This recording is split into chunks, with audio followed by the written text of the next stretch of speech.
تعتقدون أن أجمل قد يصل به الأمر إلى أن يحاول قتل بوران؟ الصدمة الكبرى أن عالية ستتفاجأ بوجود بوران على قيد الحياة في اللحظة نفسها التي كان الجميع يظن أنه فارقها. لكن السؤال: هل يمكن أن يفكر شخص آخر في إنهاء حياة بوران من جديد؟ هذه الصدمة ستغير كل شيء. وردة الفعل الأولى ستكون حاسمة. عالية حين تكتشف أن بوران ما زال حياً ستقف أمام اختبار صعب. هل ستلوم شيهان لأنه أخفى عنها الحقيقة وتطلب الطلاق، أم ستقرر الاستمرار معه بسبب الحب الذي يجمعهما؟ القصة ستزداد تعقيداً أكثر مع دخول دينيز على الخط، إذ بدأ يعلق حياته على شيهان ويراه الأب الحقيقي له. فماذا سيحدث عندما يعرف الحقيقة؟ الانتقام لم يبدأ بعد، والصراعات ستشتعل أكثر فأكثر. عائلة البورا ستواجه صدمات كثيرة بعد معرفة أن بوران حي. وهنا يظهر السؤال: هل سيبتعد شيهان عن عالية من أجل بوران؟ أم أن النهاية الجديدة لبوران ستكتب بيد أجمل أو شخص آخر؟ من جهة أخرى، يقرر شيهان أن ينقل بوران إلى القصر ويخبئه في غرفة سرية ليضمن سلامته، بعدما تأكد أن حياته في خطر وهو ما زال في غيبوبة. هذا القرار يفتح الباب لكشف أسرار خطيرة عن العصابة التي كانت وراء اختفاء بوران، ولماذا كان يجب أن يظل مختفيا كل هذا الوقت. المفاجأة ستبدأ عندما يكتشف كايا أن بوران على قيد الحياة، وسيتلقى صدمة كبيرة لأنه أخوه.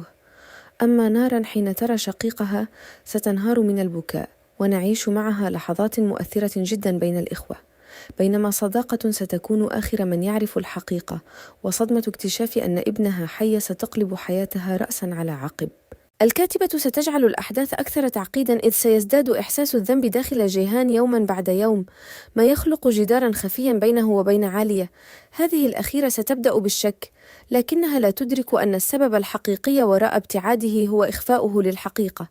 وفي النهاية سيضطر جيهان إلى مواجهة عالية بالحقيقة، وهنا تكون الصدمة الكبرى بالنسبة لها. ستشعر عالية بالخيانة، لأنها اكتشفت أن أقرب إنسان إليها أخفى عنها سرا بهذا الحجم، لكنها رغم الألم ستظل ممزقة بين عقلها الذي يرفض الخيانة وقلبها الذي ما زال متمسكا به.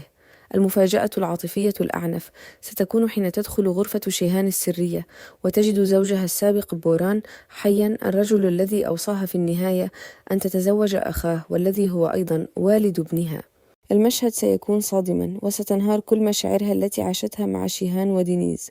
وهنا ندخل مرحلة جديدة من الأحداث، حيث ترفض عالية الطلاق وتقرر التمسك بحبها لجيهان رغم كل ما حصل.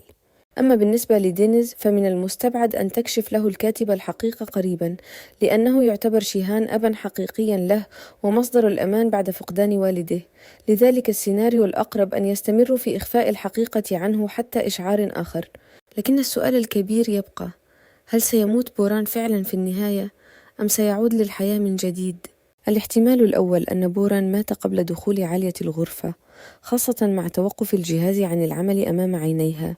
أما الاحتمال الثاني وهو الأقوى، أن أجمل سيكون السبب في محاولات قتل بوران مرة أخرى، خصوصا بعدما تنكشف أسراره وعلاقته بالمافيا. وهنا ستكون المفاجأة الكبرى، أن أجمل قد يصبح قاتل ابنه بيده.